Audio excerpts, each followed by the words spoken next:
أعوذ بالله من الشيطان الرجيم.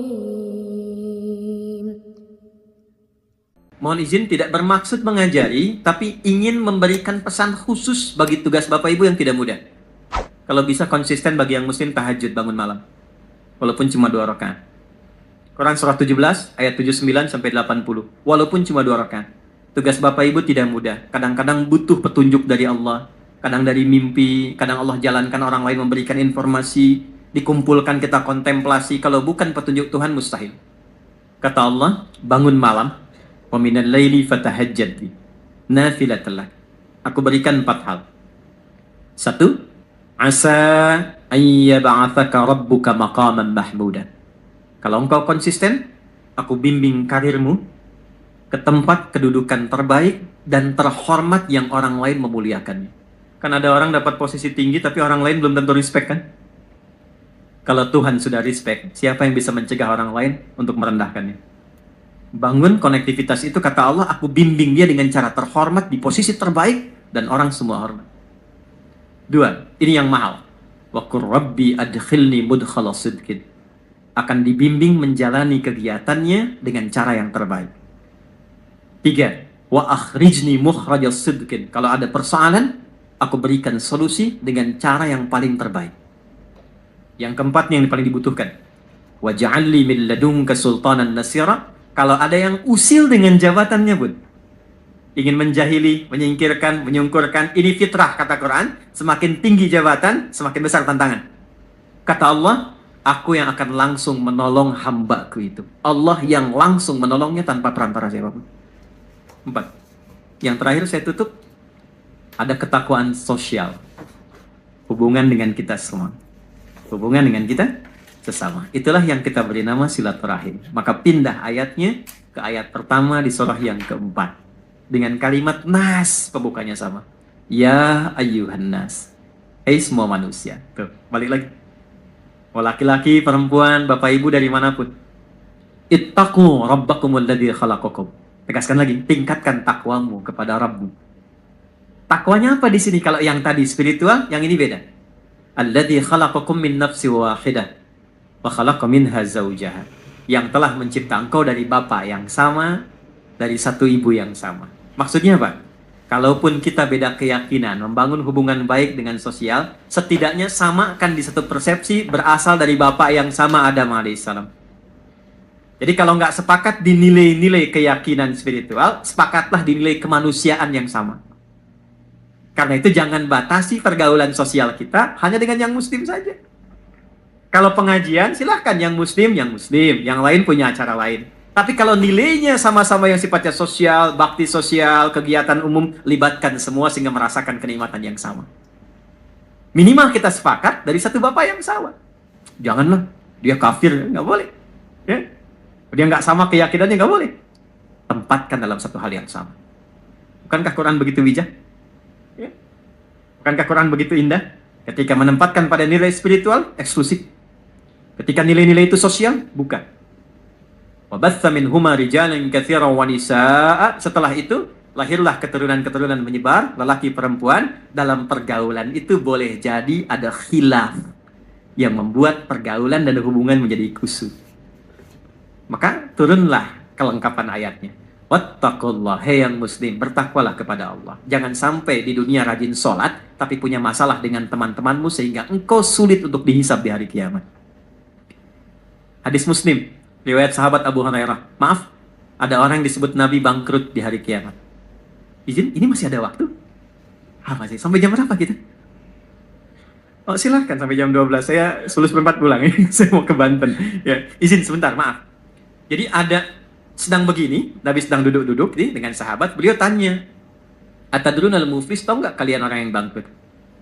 Satu sahabat jawab, al-muflisu fina ma la dirham lahu wa la mata'. Ya Rasulullah, orang bangkrut menurut kami, orang yang sudah tidak punya aset sedikit pun, tidak punya uang 1 sen pun.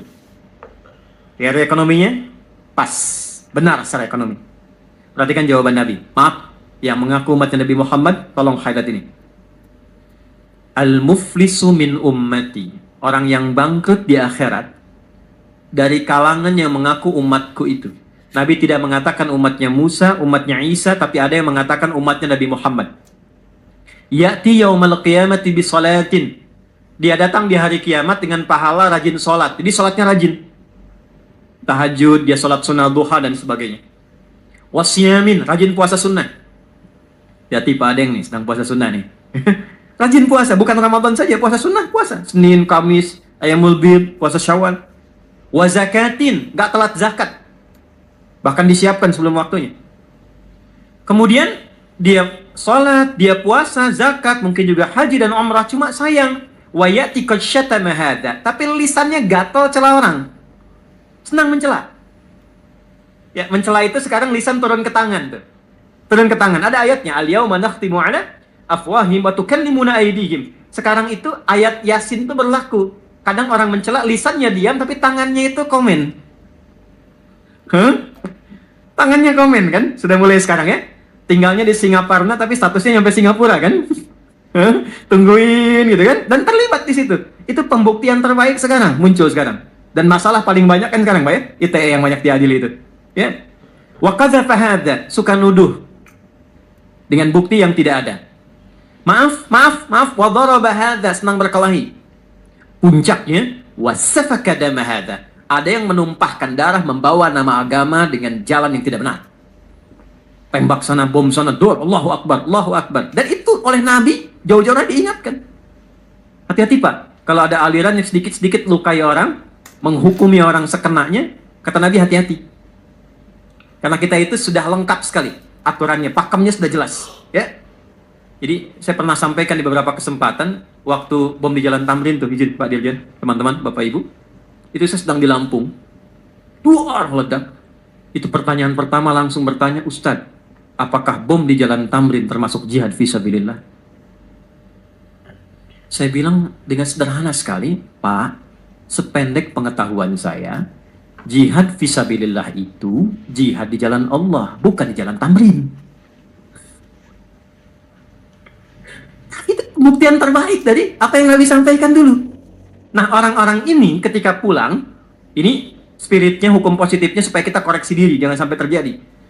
Nanti tu'khadhu hadza min hasanati wa hadza min hasanati. Yang baiknya akan ditimbang karena Allah adil, tapi untuk nutup yang buruknya. Jadi kalau ada orang sholat, senang sekali usil pada orang dengan lisannya, dia caci maki orang, pahala sholatnya diberikan pada yang dicaci itu.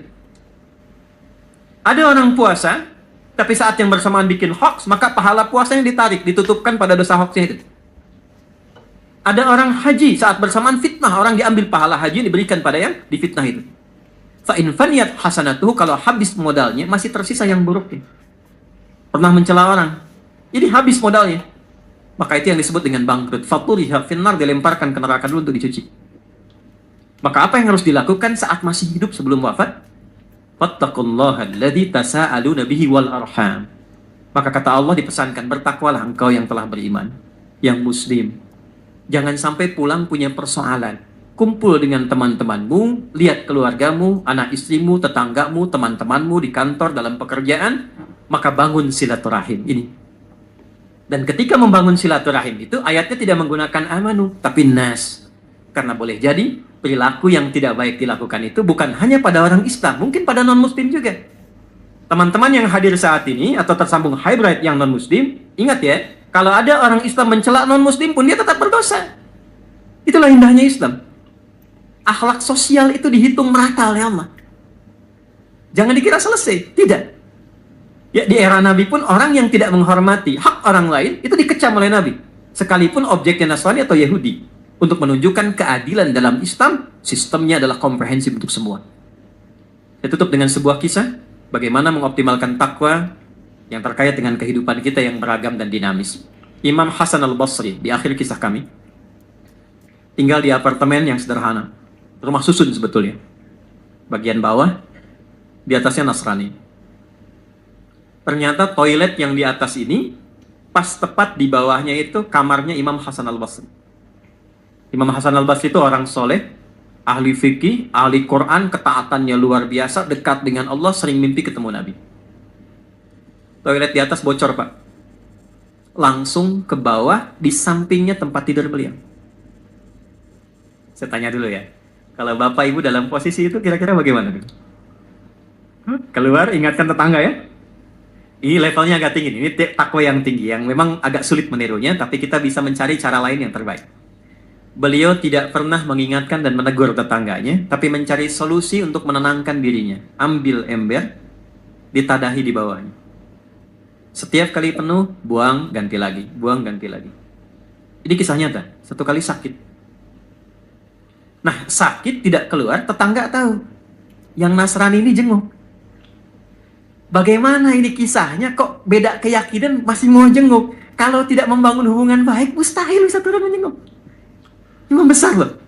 Turun ke bawah, dijenguk. Begitu dibuka, akan dipersilahkan masuk kamar.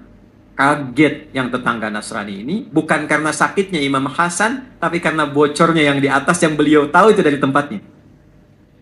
Maka saking kagetnya beliau bertanya, "Yal Imam, mahadha?" Imam, apa ini katanya kan? Jawabnya ringan sekali, "Hadhi fajwah." Ini tuh bocor. Ini bocor. Kenapa Anda nggak bilang katanya kan? Apa jawabannya?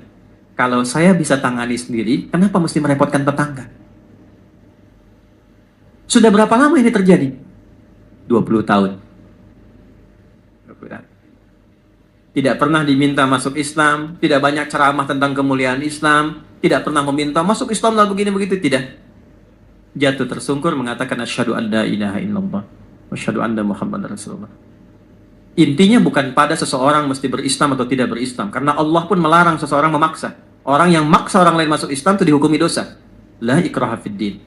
Tapi orang Islam diminta menampilkan akhlak terbaik sehingga siapapun mengenal inilah real muslim itu seperti ini. Jadi saya mohon, Anda adalah hakim yang muslim, yang muslimah, tunjukkan bahwa Anda seorang muslim. Muslim tidak korupsi, muslim tidak menipu, muslim tidak berdusta, muslim disiplin, muslim sabar, dan muslim berperilaku baik kepada sesamanya.